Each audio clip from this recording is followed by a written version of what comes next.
Oke. Bapak Surga, terima kasih untuk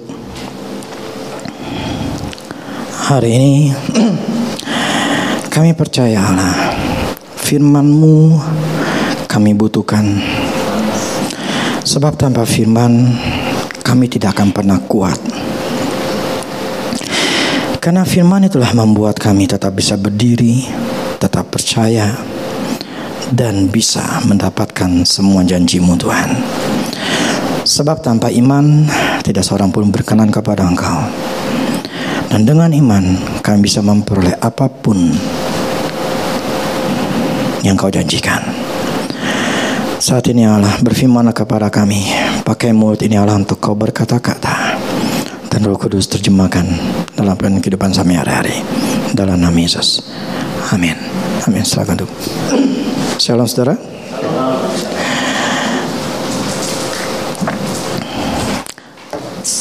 Oke, saya ingin bicara firman Tuhan dengan di dalam Lukas 11. Lukas 11 ayat 5 sampai 13. Lukas 11 ayat 5 sampai 13. Oke ya. Firman-Nya berkata seperti ini. Lalu katanya kepada mereka, jika seorang di antara kamu pada tengah malam pergi ke rumah seorang sahabatnya dan berkata kepadanya, saudara, pinjamkanlah kepadaku 3 roti, sebab seorang sahabatku yang sedang berada dalam perjalanan singgah ke rumahku, dan aku tidak mempunyai apa-apa untuk dihidangkan kepadanya. Masakan ia yang ada dalam rumah itu akan menjawab, jangan mengganggu aku, pintu sudah tertutup, aku serta anak-anakku sudah tidur. Aku tidak dapat bangun dan memberikannya kepada saudara. Aku berkata kepadamu, sekalipun dia tidak mau bangun dan memberikannya kepadanya, karena orang itu adalah sahabatnya. Namun karena sikapnya yang tidak malu itu, ia akan bangun juga dan memberikan kepadanya apa yang diperlukannya. Oleh karena itu aku berkata kepadamu, mintalah, maka akan diberikan kepadamu. Carilah, maka kamu akan mendapatkan. Ketoklah, maka pintu akan dibukakan bagimu. Karena setiap orang yang meminta menerima, setiap orang yang mencari mendapat, setiap orang yang mengetok baginya pintu dibukakan. Bapa manakah di antara kamu jika anaknya minta ikan daripadanya akan memberikan ular kepada anaknya itu ganti ikan? Atau jika ia minta telur akan memberikan kepadanya kalajengking? Jadi jikalau kamu yang jahat itu memberi pemberian yang baik kepada anak-anakmu, apalagi Bapamu di surga, Ia akan memberikan Roh Kudus kepada mereka yang meminta kepadanya. Oke. Ini ayat, ini cerita mengenai Tuhan memberikan sebuah ilustrasi. Dan inilah yang akan banyak jadi kita atau hamba Tuhan pun mengajarkan, berarti kalau kita minta sama Tuhan, kita menggedor-gedor seperti tidak tahu malu seperti orang ini, supaya Tuhan tuh dengerin permintaan kita. Jadi kita berusaha sampai Tuhan itu pusing istilahnya, karena digedor-gedor terus. Sama seperti orang ini nggak tahu malu karena kebutuhan, jadi teriak terus sama Tuhan supaya Tuhan dengerin. Sama seperti orang ini kan, temannya akhirnya dengerin juga gitu loh. Nah itu yang memang kita atau mungkin dari kita masih berpikir seperti itu.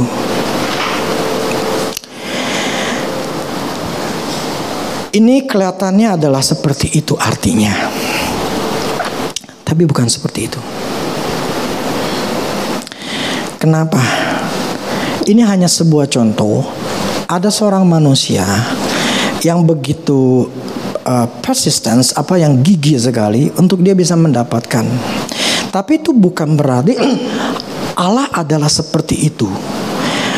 Maksudnya digituin seperti ini, temennya itu yang mau nggak mau tuh jadi memberi. Nah makanya di sini katakan gini, mintalah kamu akan mendapatkannya, akan diberikan. Tapi kemudian Tuhan sambung, Bapak mana kalau anaknya minta ikan kemudian dikasih ular, minta telur dikasih kalajengking, apalagi Bapamu di surga. Maksudnya gini, Bapak kita di surga itu tidak akan seperti orang yang begitu temannya itu sampai memberikannya karena dipaksa. Allah tidak akan seperti itu. Kamu minta, kamu tuh dikasih, diberikan. Kamu cari, kamu akan ketemu. Bukan berarti kita adalah memaksa Tuhan, tetapi dimaksudkan gini, Tuhan itu sudah sediakan. Yang saya selalu katakan Efesus 1 ayat 3. Tidak perlu memaksa Tuhan karena Tuhan sudah sediakan. Ketika kita minta sesuatu yang baik, yang benar, ya tadi seperti mantra minta ikan dikasih, nggak benar gitu loh. Artinya apa? Tuhan tahu itu benar. Jadi dia akan memberikan. Dia pasti akan memberikan. Terus maksudnya apa dengan orang itu yang maksa? Yang Tuhan ingin maksudnya keteguhan dari orang itu, bukan keteguhan meminta, bukan keteguhan untuk memaksa. Maksudnya meminta dengan cara memaksa, tetapi keteguhan untuk dia tidak putus asa bahwa semuanya sudah disediakan oleh Tuhan. Jadi ada sebuah persistence, sebuah keyakinan, endurance, ketahanan untuk tetap yakin bahwa ini sudah disediakan.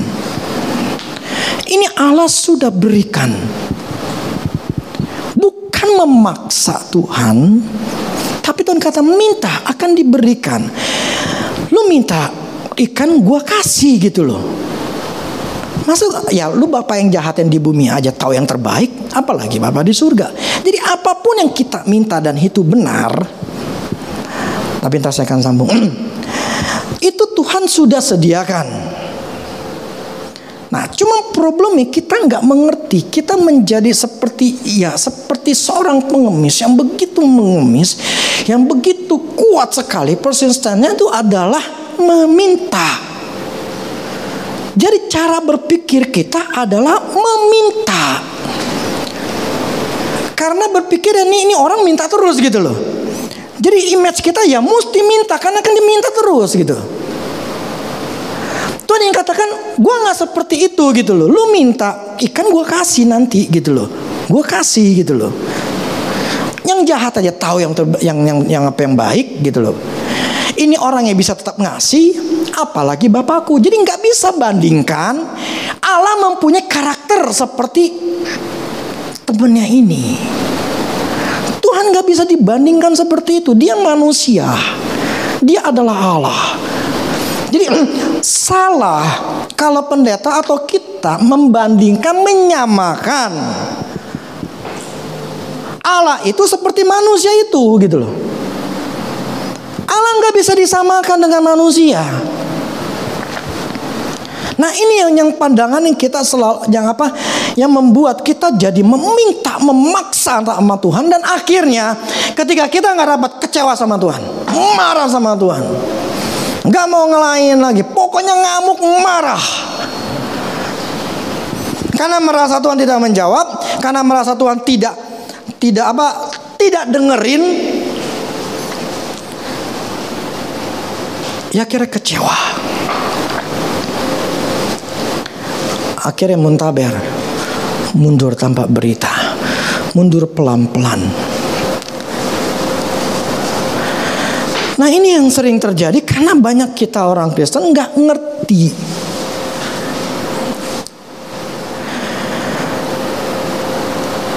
Jadi keteguhan daripada orang itulah yang Tuhan maksudkan, bahwa bukan dia teguh gigih untuk meminta, tapi seharusnya kita tuh gigih untuk tetap bertahan untuk bisa mengambil janjinya Tuhan. Itu maksudnya. Jadi jangan samakan Allah dengan manusia, nggak bisa. Nah, problemnya begini. Tuhan atau Allah ketika kita meminta, kalau firman katanya, coba di Roma 8 ayat 32 seperti ini. Roma 8 ayat 32. Ia yang tidak menyayangkan anaknya sendiri, tetapi yang menyerahkannya bagi kita semua, bagaimanakah mungkin ia tidak mengaruniakan segala sesuatu kepada kita bersama-sama dengan dia? Jadi firman katanya gini, Allah aja nyerahin Yesus anaknya, bagaimana mungkin dia gak kasih yang lain? Mana mungkin sih gitu loh. Yang paling berharga aja dikasih, apalagi yang gak berharga. Tapi kita berpikir bahwa Tuhan gak adil, Tuhan gak kasih saya. Yang satu diberkati, saya gak diberkati. Dia kok bisa dapat itu seperti itu, bagus kalau gua gak seperti itu. Itu saya berdoa, saya minta-minta, bahkan berpuasa sekali, kok Tuhan gak dengerin saya. Kecewa jadinya sama Tuhan, marah sama Tuhan. Oke lah, dulu saya pernah ngalamin seperti itu. Saya berdoa, saya meminta sama Tuhan, apa yang saya mau, saya inginkan, tidak terjadi apa-apa. Kecewa. Tetapi sekarang saya mengerti, yang saya harus tahu, ini kehendak Tuhan atau bukan. Apa yang saya minta ini sesuai kehendak Tuhan atau tidak. Ini memang cara kerjanya Tuhan atau tidak. Ini memang Tuhan kasih atau tidak. Sekalipun sekarang saya gak mengerti, saya gak peduli. Yang saya maksud gini, saya gak ngotot sama Tuhan. Tuhan saya harus dapat, Tuhan tolong supaya saya dapat. Nggak, saya udah enggak seperti itu lagi. Jadi saya lepasin itu semua ke Tuhan. Prinsipnya adalah saya tidak tidak mencari atau ngotot supaya Tuhan memberkati saya, menjawab doa saya. Karena itu berarti saya mencari tangannya Tuhan. Saya melayani Tuhan itu udah puluhan tahun, waktu dulu itu udah dari umur 17. Saya bisa ngerasakan, saya jadi bisa dalam kesusahan, kesulitan saya, seolah Tuhan ingin mempertanyakan, lu dalam keadaan seperti ini,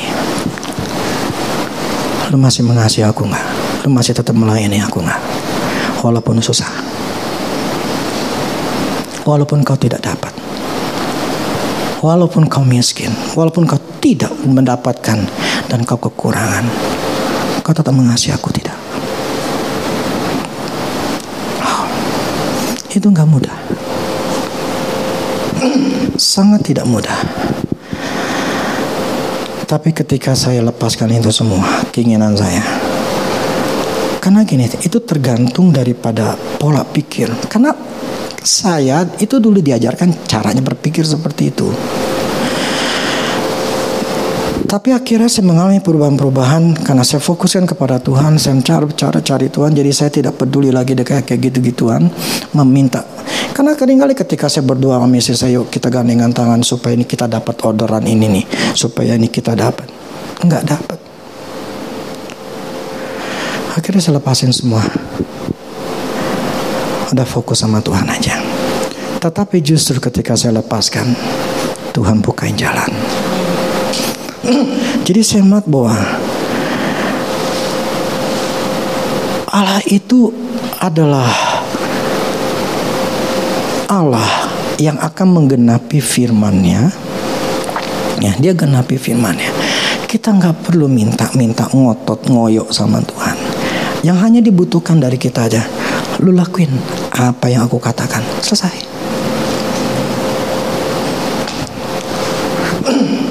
Nah, terus pertanyaan saya ketika saya lagi bertanya seperti, kenapa orang itu ngotot? Ya Tuhan katakan sebetulnya itu karena yang bisa dipelajari dari orang itu adalah bagaimana dia tidak putus asa. Artinya tidak putus asa, kita harus tetap punya satu namanya kegigihan untuk mendapatkan atau untuk tetap bertahan percaya sama Tuhan. Nah. Jadi jangan tertujukan kita menyamakan Allah dengan pribadi apa yang orang itu ya. Jangan. Allah tidak seperti itu. Dan banyak orang Kristen dan hamba Tuhan menyamakan seperti itu. Itu salah. Prinsip bahwa Allah sudah memberikan semua yang kita butuhkan. Nah, tetapi untuk mendapatkannya itu namanya butuh kegigihan. Allah sudah sediakan. Kita yang harus gigih untuk bisa dapetin. Tidak putus asa maksudnya menjadi lemah, menjadi marah sama Tuhan, menjadi kecewa sama Tuhan. Itulah yang Tuhan inginkan. Contoh dari orang itu, kegigihan supaya tetap percaya sama Tuhan. Nah, problemnya begini. Kita harus tahu dulu itu sesuai kehendak Tuhan atau tidak. 1 Yohanes 5 ayat 14. 1 Yohanes 5 ayat 14 sampai 15. Dan inilah keberanian percaya kita kepadanya, yaitu bahwa Ia mengabulkan doa kita jikalau kita meminta sesuatu kepadanya menurut siapa? Kehendaknya. Dan jikalau kita tahu bahwa Ia mengabulkan apa saja yang kita minta, maka kita juga tahu bahwa kita telah memperoleh segala sesuatu yang telah kita minta kepadanya. Jadi di firman ini katakan bahwa dengan keberanian kita percaya bahwa Ia mengabulkan doa kita kalau kita meminta sesuatu sesuai dengan kehendaknya, menurut kehendaknya. Dengan kita tahu itu kehendaknya, kita percaya bahwa ketika kita minta hikmat, entah kita minta sesuatu, itu pasti dikabulkan, gak mungkin enggak.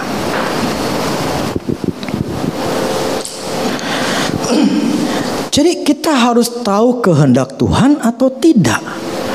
Ini memang Tuhan inginkan atau tidak. Kalau kita nggak punya, nggak tahu, misalnya kita nggak tahu, ya sudah jangan ngoyo. Yang ada jangan fokuskan kepada apa keinginan kita. Jangan fokuskan gue mesti dapat. Jangan fokuskan gue mesti berhasil, gue mesti ini, gue mesti itu. Bukan. Sekalipun kita nggak tahu kehendak Tuhan apa tidak ya, fokuskan diri kita adalah kepada Tuhan.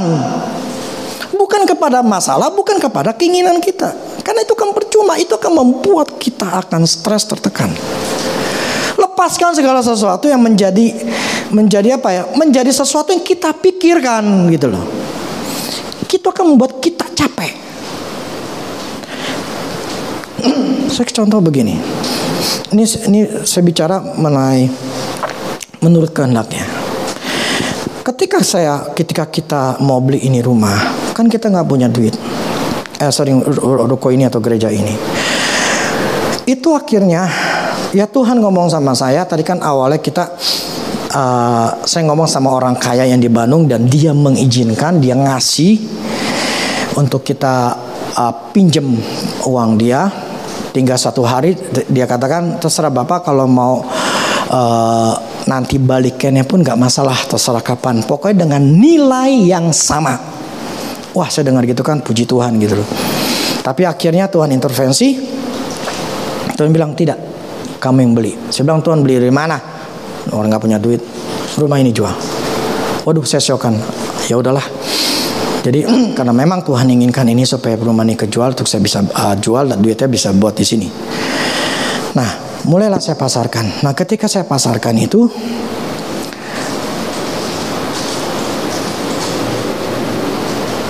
nggak kejual. Nama waktu itu. Sedangkan tuh mepet waktunya.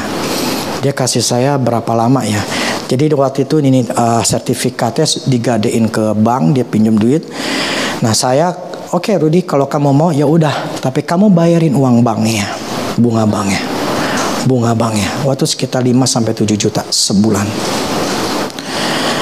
Ya udah. Bulan depannya saya mesti bayarin. Bulan berikutnya saya mesti bayarin bunganya. Saya tanya Tuhan, kenapa Tuhan? Nah, ternyata itu nyangkut di istri saya. Waktu itu karena memang perempuan kan pasti pengen punya rumah. Cuman dalam hati dia itu nggak setuju. Karena memang kita baru pindah. Kayak orang dia nggak rela gitu loh. Gue baru pindah, baru ngerasain punya rumah. Tetapi harus dijual. Akhirnya saya bilang sama dia, lu relain dah. Karena memang kita butuh. Akhirnya dia relain kejual. Yang saya maksud gini, saya harus tahu dulu ini kehendak Tuhan atau tidak. Pertama memang saya tahu ini Tuhan suruh saya untuk jual, tetapi itu kan harus kerelaan dari istri saya karena kita berdua. Nah, kemudian yang ketika saya beli rumah waktu itu cuma buat invest. Saya mau jual, saya pikir ini sama, saya minta sama dia, lu relain dah supaya ini rumah kejual. Nah, waktu itu sempet ada orang kasih saya DP, ternyata gagal. Nah, waktu lagi seperti itu Januari tahun lalu, itu sudah ada orang yang mau. Tapi waktu itu saya bilang, wah ini udah di booking, saya bilang nggak bisa gitu loh. Walaupun sebetulnya saya mau bisa putusin, cuman udahlah, saya pikir jangan tahan gitu loh, karena bedanya sekitar 50 juta atau 100 juta gitu loh. Oh, 100 juta. Jadi saya nggak mau. Hasilnya apa? Yang itu gagal, yang pembeli baru saya nggak dapat. Saya berusaha itu bertahun-tahun dan tidak laku. Akhirnya apa? Kita tinggalin. Dan ketika saya kita tinggalin, saya bersyukur saya bisa tinggal di sana. Nyaman dan enak untuk ditinggalin. Istri saya senang. Jadi akhirnya saya berpikir begini. Rumah pertama karena memang itu kehendak Tuhan untuk dijual, terjual. Tapi yang kedua, ini ternyata menurut saya ini bukan kehendak Tuhan. Akhirnya nggak kejual. Dan seolah Tuhan katakan, lu sekarang lu tinggalin, lu pakai, lu nikmatin. Nah, yang saya maksud begini. Ketika kita tahu itu kehendak Tuhan atau tidak, kita tidak akan ngoyo. Kita tidak akan marah sama Tuhan. Seolah mengekang, Tuhan ini saya harus dapat. Kalau kita pernah dengar gitu, ada orang pendeta katakan, tumpangin tangan rumah, mobil, itarin itu biar jadi milikmu.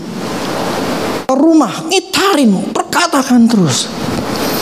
Akhirnya kita itu berfokus kepada tangannya Tuhan. Kita tidak melepaskan itu sama Tuhan, tapi kita berusaha itu memegang. Gua mesti dapat karena gua butuh, karena ini begini, karena alasan ini, karena alasan itu. Akhirnya ketika kita nggak dapat, kita kecewa dan marah sama Tuhan. Atau kita seharusnya Tuhan katakan, bukan kehendakku. Seringkali ketika apa yang kita mau itu ada yang ngikat, nggak bisa kita dapat. Contohnya tadi rumah yang pertama di Krengseng, yang ngikat istri saya nggak bisa kejual karena dia masih pengen tinggal di situ. Jadi sesuatu yang bisa membuat kita tidak dapat karena ada yang mengikat, yakin nggak kejual. Tapi ketika ikatan itu dilepas, terjual lah. Kalau waktu itu dia nggak bisa lepasin, ini nggak akan terjadi. Ini gereja akan tidak ada. Maksudnya masih kontrak, mungkin bisa. Ya saya nggak ngerti dia. Mungkin istilahnya saya pinjam sama itu, tetap pinjam sama orang kaya itu, dan akhirnya ternyata orang kaya itu kan bermasalah. Ternyata dia masuk penjara karena dia korupsi. Ini pun akan hilang. Nah, tapi kenyataannya tidak. Itu berarti Tuhan tahu apa yang akan terjadi bertahun-tahun kemudian. Dan saya pun gak mungkin akan tinggal di sana. Dan dia pun gak mungkin bisa nikmatin hidup. Semuanya akan jadi berubah. Jadi keputusan karena kita nggak tahu kehendak Tuhan dan kita memaksa kehendak diri kita sendiri, hidup kita akan jadi susah. Tidak ada perubahan. Tapi puji Tuhan ya, istri saya mau. Dan akhirnya semuanya berubah. Kalau waktu itu nggak masih dia pertahankan dengan hidup kita, seharusnya memang kita harus mengerti kehendak Tuhan. Sekalipun kita nggak ngerti kehendak Tuhan, ya sudah. Jangan pegang sesuatu. Amin. Jangan pegang sesuatu di dunia ini. Leave it. Lepasin itu. Let it go. Serahkan sama Tuhan. Tetapi persistence kita adalah tetap percaya sama Tuhan. Yang kita harus gigih dan teguh adalah bukan meminta, tapi percaya. Mempertahankan iman percaya kita kepada Tuhan. Menyerahkan hidup kita kepada Tuhan. Biar Tuhan yang atur. Karena firman tadi katakan, dia aja serahin anaknya. Apalagi hal yang lain. Yang kita butuhkan apa? Rumah, mobil, anak, kerjaan, atau apapun juga. Itu semuanya Tuhan sudah sediain. Amin. Tuhan sudah sediakan semua. Tapi problemnya kita dapat atau enggak dapat itu bukan tergantung Tuhan. Semua apa yang Tuhan sudah sediakan itu tidak tergantung Tuhan lagi. Allah tidak akan berbelas kasihan walaupun engkau akan menangis, mengemis tiap hari sekalipun. Mencoretkan atau kayak orang menyusahkan diri dengan berpuasa, dengan melakukan sesuatu supaya Tuhan akan berbelas kasihan. Tidak akan Tuhan berbelas kasihan. Karena belas kasihannya sudah tercurah di kayu salib. Titik. Dia tidak akan berbelas kasihan lagi atau nambah belas kasihan karena kita menangis-nangis, meminta-minta, kecewa, marah-marah sama Tuhan. Enggak akan berubah. Ya, tidak akan merubah Allah, merubah hatinya, enggak akan. Kenapa? Karena dengan iman kita bisa terima. Enggak ada iman tidak akan terima. Itu repotnya. Itu kita orang Kristen merasa enggak perlu iman, enggak mau. Istilah syaratnya adalah iman. Dia yang penting Tuhan dengerin doa gua. Sehingga sekali waktu saya masih bermasalah sama istri saya, Tuhan berkati saya tanpa istri saya. Tuhan bilang gak bisa. Tidak bisa.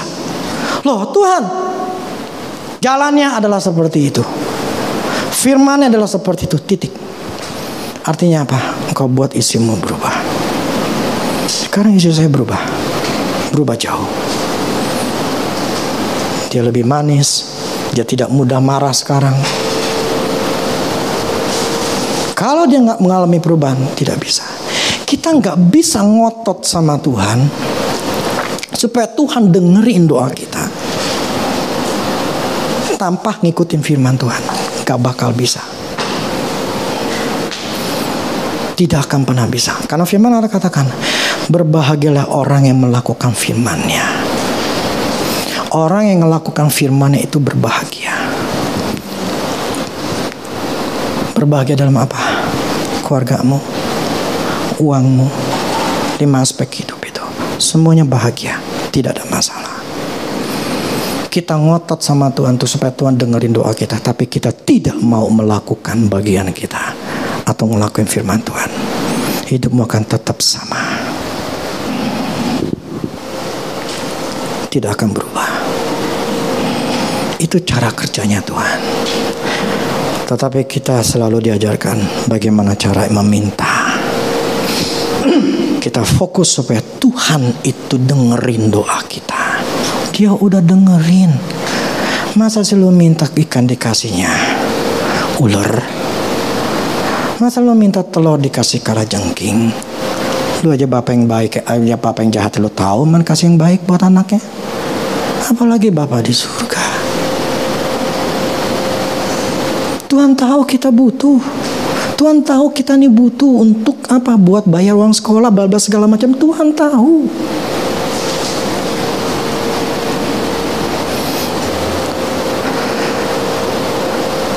Tapi problemnya kita menganggap bahwa Tuhan tuh nggak tahu. Tuhan itu jahat. Allah itu nggak peduli. Gua nih susah. Itu otak kita yang mengatakan seperti itu.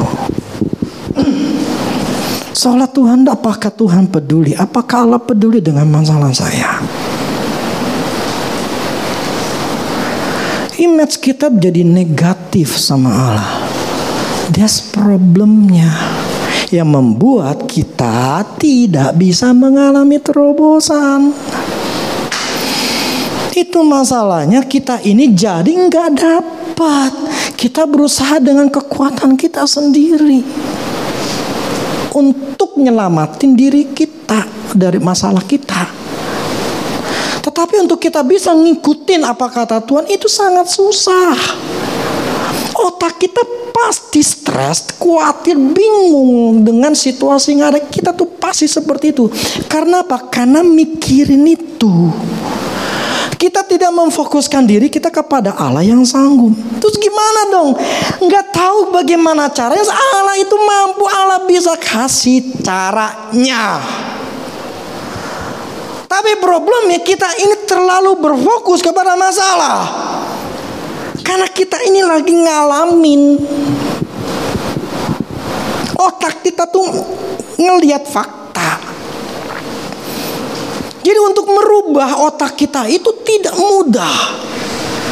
Smith aja mengatakan susah. Tetapi caranya adalah seperti itu, nggak ada cara lain. Tidak ada cara lain untuk bisa mendapatkan janji Tuhan. Cuma iman, nggak ada lain. Nggak ada iman, nggak dapat.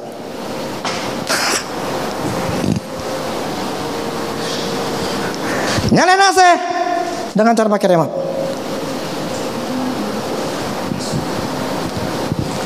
Nggak tahu nih, saya nggak tahu yang sekarang gitu ya. Kalau yang dulu itu ada tombolnya. Rasanya sekarang, kemarin saya ada beli AC, kayaknya udah nggak ada tombolnya. Jadi nyalain AC harus pakai remote. Nggak ada remote, nggak nyala. Titik. Lu mau apa-apain nggak bisa. Titik. Nah problemnya, yang bisa membuat kita berubah menjadi lebih baik itu cuma satu jawabannya, iman.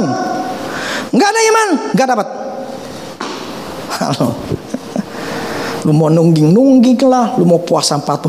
Kayak kemarin ada satu hamba Tuhan perempuan. Aduh, saya ngeliat itu di IG gitu. Perempuan hamba Tuhan ngomong gini, tahu nggak bagaimana caranya kita bisa dengarkan suara Tuhan? Mau tahu caranya? Mau tahu caranya bareng kita dengar suara Tuhan? Puasa 40 hari 40 malam. Setelah kamu puasa, kamu akan dengar suara Tuhan.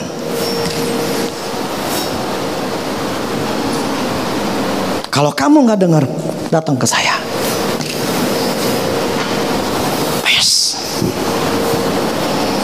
Saya waktu dengar gitu, saya nggak tahu. Kenapa ya menggambarkan kepada jemaat orang Kristen bahwa mendengarkan suara Tuhan itu sangat susah. Mesti puasa dulu 40 hari. Gila. Kenapa mengajarkan orang Kristen bahwa Allah itu sangat jauh, bahwa Allah itu susah didekati, bahwa Allah itu susah didengarkan? Itulah pengajaran yang banyak sampai sekarang seperti itu. Anak saya si Kyle aja mau ngomong sama saya aja gampang. Kemarin dia telepon saya, "Papi, Kyle mau ngomong." Ya udah, dia telepon saya langsung angkat, ngobrol 1 jam. Apakah saya aja yang sebagai manusia yang gak sempurna, anak saya telepon, saya angkat? Apalagi Bapak di surga. Kenapa membuat manusia orang Kristen itu mempunyai sudut pandang bahwa untuk dengerin suara Allah itu mesti 40 malam? Gila.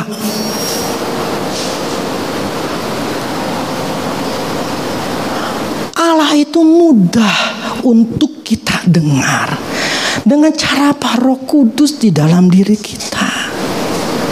Dia ada di dalam hati kita melalui Roh Kudus. Yang membuat orang Kristen gak bisa dengar suara Tuhan bukan karena Allahnya gak mau ngomong, enggak. Bukan karena Allah itu susah dan malas ngomong dan harus penuh dengan syarat baru dia mau ngomong.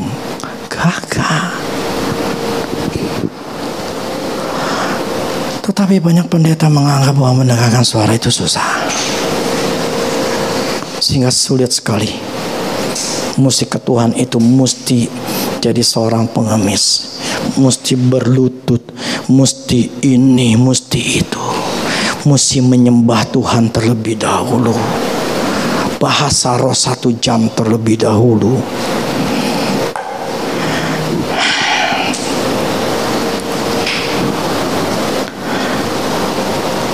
Itu sudut pandang dari banyak pendeta hamba Tuhan. Tidak seperti itu. Allah itu sangat mudah. Tetapi untuk bisa dengar suara Tuhan cuma satu syarat. Percaya. Tenang. Nggak ada yang lain. Nggak perlu puasa. Nggak perlu bertekuk lutut, nggak perlu menyembah dulu 1-2 jam dulu baru bisa dengar suara Tuhan. Nggak perlu. Dulu saya pernah lakukan 4 jam saya berlutut, diam berlutut doang loh. Pengen dengar suara Tuhan, berlutut, nggak dengar. Karena ajaran seperti itu. Yang cuma hanya dibutuhkan untuk kita bisa mendengarkan suara Tuhan, cuma kita tenang dan percaya. Itu doang. Kenapa harus tenang? Lah kalau kita tenang berarti apa? Contoh gini, kalau kita lagi ngobrol bla bla bla gitu, terus ada orang yang ngomong sama kita bisa dengar gak? Kan jadi bingung. Ini nggak fokus gitu loh. Jadi kenapa kita harus tenang? Arti tenang kita enggak mikirin yang lain, kita lagi enggak sibuk, otak kita kemana-mana, otak kita lagi dengerin satu pribadi. Jadi kalau kita lagi ngobrol sama orang lain, kalau kita pengen dengar satu orang, fokusnya kita dengerin aja dong, tampang kita kelihatan ke orang itu kan. Kita akan ngeliatin orang itu, kita nggak ngeliatin yang lain gitu kan, karena kita fokusin ke satu. Nah kalau kita bisa memfokuskan diri kita kepada satu, itu kepada Tuhan, kita bisa dengar. Sesimpel itu. Terus dengan satu yakin, gue percaya Tuhan lagi ngomong. Gue lagi fokus sama dia, gue lagi ngomong sama Tuhan nih sekarang. Cuma itu doang. Gak perlu 40 hari 40 malam tuh berdoa berpuasa. Kalau gak dengar juga datang ke saya. Sombong banget. Emang dia wakilnya. Kalau gak dengar gue bisa ngomongin, gue tanya sama Tuhan. Tidak ada yang namanya seperti zaman dulu, mesti nabi, mesti imam, baru bisa Tuhan ngomong sama itu orang. Ada wakil yang gak perlu. Sekarang kita punya Roh Kudus di dalam diri kita. Itulah alatnya Allah untuk ngomong.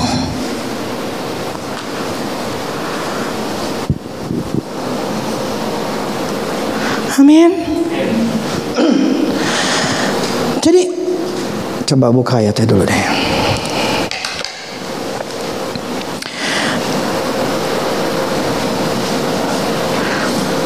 Yesaya 26 ayat 3. Yesaya 26 ayat 3.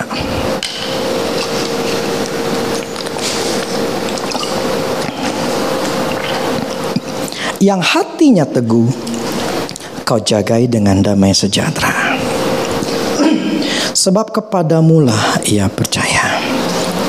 Yang hatinya teguh kau jagai dengan damai sejahtera, sebab kepadamulah ia percaya. Kalau dalam terjemahan bahasa Inggris Amplified Bible gini, you will keep in perfect. Engkau akan dijahit dengan sempurna and constant peace. Damai sejahtera yang konstan, yang selalu ada. The one whose mind is steadfast. Jadi yang pikirannya teguh. Artinya gini, committed and focus on you. Jadi yang pikirannya itu, yang komitmennya fokus kepada Tuhan. Jadi kecenderungannya itu selalu ke Tuhan. Jadi pikirannya, because he trust, karena dia percaya, and take refuge in you, karena percaya dan berlindung di dalam Tuhan. Dalam apa? Kepercayaan, keyakinan, dalam pengharapan. Jadi gini, Tuhan akan menjaga kita dengan sempurna dan konstan kepada orang yang otaknya, pikirannya fokus kepada Tuhan.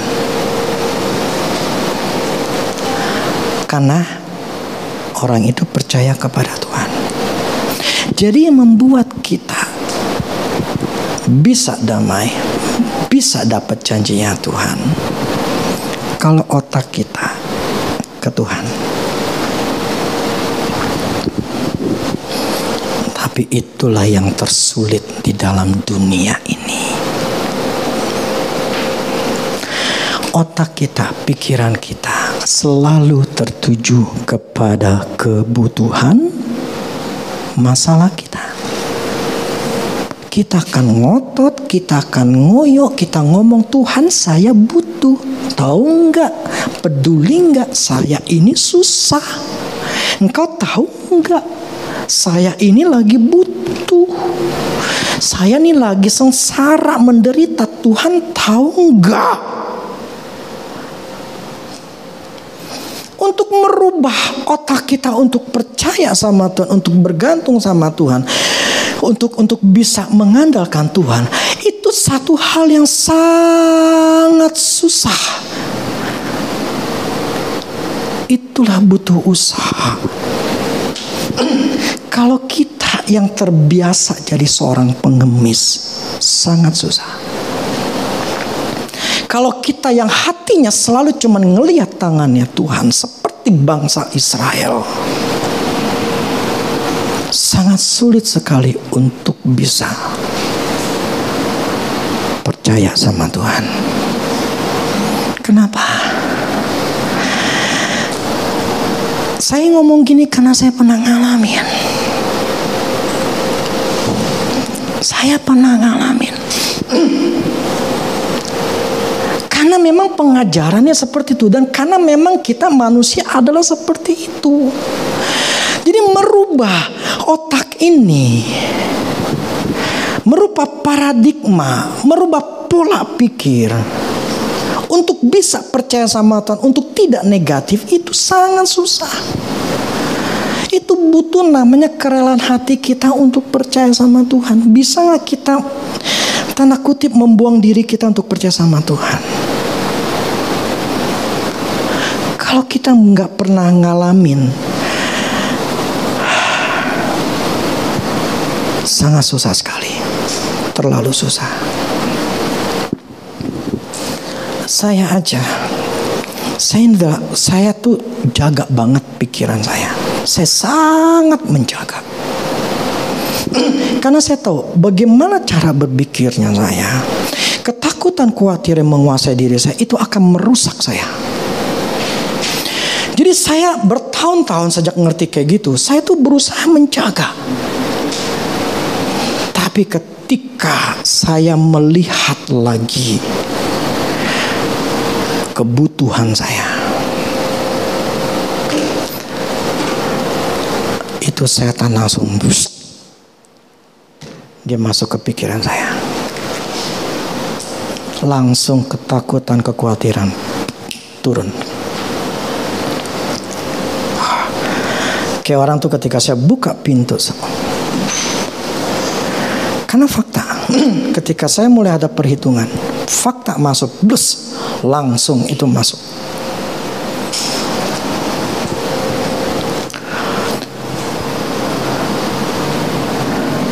Problemnya saat itu, usaha yang saya lakukan untuk bisa menendang itu pikiran kurang kuat. Itu makan berhari-hari. Sampai akhirnya saya sadar, puji Tuhan, kenapa ya? Sama bagi saya menganggap bahwa saya ini spesial di mata Tuhan. Tiba-tiba saya kelepasan. Karena Tuhan, gue gak suka Rudy kayak begitu. Saya lagi fokus sama Tuhan, gue gak suka ada yang gak benar di pikirannya. Gue mesti buang. Pelepasan saya, tanpa saya minta. Jadi pelan-pelan akhirnya Tuhan lepasin saya. Karena ada benih-benih setan yang dimasukin di pikiran saya, yang saya izinkan itu masuk. Akhirnya dibuang. Sampai saya akhirnya mengambil keputusan sendiri. Dan akhirnya saya menang. Tapi dulu, untuk saya kayak gini, susah setengah mati. Jadi untuk orang bisa percaya sama Tuhan, untuk punya kemurnian di hati. Artinya cari Tuhan, melayani Tuhan itu bukan karena supaya Tuhan jawab doa saya, untuk supaya Tuhan itu membantu saya, nolong saya.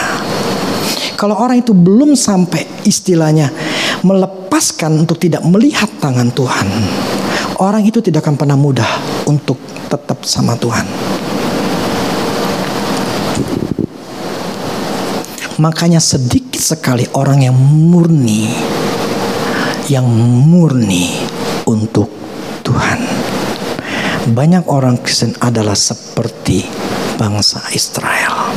Sekalipun mereka sudah melihat mukjizat Tuhan, sekalipun kita sudah melihat atau mengalami yang namanya pertolongan Tuhan, kita akan tetap kecewa. Bangsa Israel ketika mereka keluar dari tanah Kanaan, mereka sudah melihat dulu bagaimana Tuhan bisa membunuh yang namanya anak-anak sulung daripada bangsa Mesir. Sebelumnya ada belalang lah, macam-macam. Itu sesuatu yang luar biasa. Apakah mereka kemudian jadi percaya sama Tuhan?